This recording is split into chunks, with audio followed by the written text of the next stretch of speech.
Hi, I'm David Dodge. Welcome to Green Energy Futures.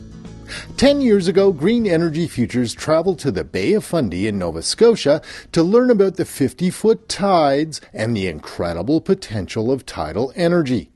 10 years later, Ian Austen of the New York Times takes us back to Nova Scotia, where they just might be on the verge of harvesting the dream of tidal energy. I'm Ian Austen. I'm a Canada correspondent for the New York Times based in Ottawa. And recently I headed out to Nova Scotia to see the latest attempts to harness the tides of the Bay of Fundy as an electrical source. The tides in the Bay of Fundy are almost unimaginable. The Bay of Fundy has, as you know, long tempted people as a source of power. It's one of the largest tides in the world. It's the height of a 5-story building at its peak. And the water moves at a ferocious wave-like pace in and out every 6 hours. So, the potential's there. More than 10 years ago, Nova Scotia built an electrical substation, and they ran cables out into the bay, creating 5 berths for pilot tidal energy projects. But the first one didn't go so well. The company that put this one down, it wasn't really a good understanding of exactly how forceful this tide was. And basically this device, which was 14 meters high, was shredded by the force of the tide.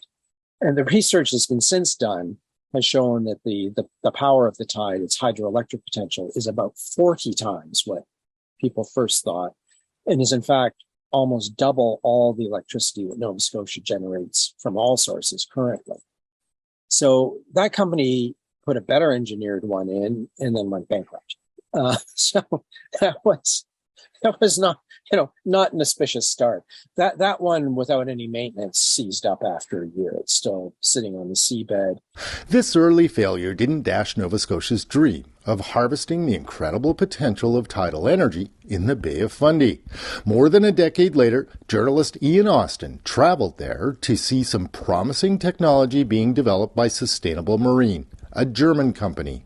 Unlike that previous attempt, this is a well-capitalized company. And what they're thinking is, you don't put the things in the water. You put them on a ship, in effect. I mean, they call it a platform. It can't propel itself. It has to be towed. You anchor that to the ocean, and then you can raise and lower your turbines as needed. So what they've built is this huge thing. It looks like a kind of white submarine with 2 big outrigger hulls on either side of it. And then at the back, perhaps the world's most insane outboard motor. It has 6 turbines that look sort of like wind turbines turned upside down, that kind of blade, each 12 feet in diameter. So the advantage of this system is that they can raise and lower the thing, if there's bad weather, it has to be pulled up for maintenance. It also has an array of sensors and cameras so that if a whale comes nearby, the whole thing comes up out of the water immediately. While Austen was watching, an engineer pulled out a cell phone and pressed a button. The large propellers dropped into the water and started to turn from the force of the tide. Pair by pair, the 6 generators went in the water. The whole platform, which is several hundred feet long, rose backwards to how a motorboat would. Like the stern came up rather than the bow, because it was generating, not propelling. And there was a faint hum in the air, and it was putting out about enough electricity for 250 homes. Nova Scotia's facing a big challenge. It still gets half its electricity from coal power, and they've committed to getting off coal power by 2030. But unlike renewable energy, tidal energy could provide baseload power. It does have advantages that other renewable sources don't. As you say, most of all, the predictability of the tide. It goes out every 6 hours, it comes back every 6 hours. Nobody involved in this anticipates that the Nova Scotia will entirely replace coal with tidal power. They think there's going to be a mix. There'll be more wind farms, because it is a very famously windy place. There'll be more solar, although it's not a province well suited to that. Yeah, there'll be a variety of factors, and there is some conventional hydroelectricity in the province too.